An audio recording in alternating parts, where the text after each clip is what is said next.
শালা কাপ নাম দে। আরসিবি ভালো মনে হয় চাই না যে ওরা শালা কখনো জিতুক। মানে হারতে হারতে এমন অবস্থা হয়ে গেছে যে ওটাই ওদের ভালো লাগা শুরু হয়ে গেছে যে আমরা হারতে পছন্দ করি।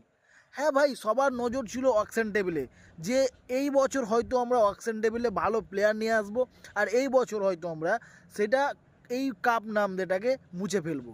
কিন্তু না, আরসিবি ম্যানেজমেন্ট এতটাই মানে ভাষা পাচ্ছি না যে ওদেরকে কী বলে গালাগালি দেবো। বা এক একটা বড় বড় প্লেয়ার সব প্রথম দিন বিকতে চলে গেছে, সব বিক্রি হয়ে যাচ্ছে, সবাই সবার মতো করে কিনে নিচ্ছে, আর ওরা টাকা বাঁচিয়ে রেখেছে। সামনে পৌষ মাস পিকনিক আসছে, পিকনিক করতে যাব, বাইরে ট্যুরে যাব, তার জন্য টাকাকে বাঁচিয়ে রেখেছে। আর সিবি ভালো कब सुधरोगी तुम लोग यार, कब सुधरोगी? अकेला विराट कोहली के ऊपर मत भरोसा करो यार, अकेला वो क्या करेगा यार। विलियम जैक्स 5 करोड़ में मुंबई लेके चला गया, आके आपको हाथ मिला रहा है, मुंबई वालों आके आपको हाथ मिला रहा है, विलियम जैक्स को आप छोड़ दिए। अरे भाई, इतना बड़ा प्लेयर है।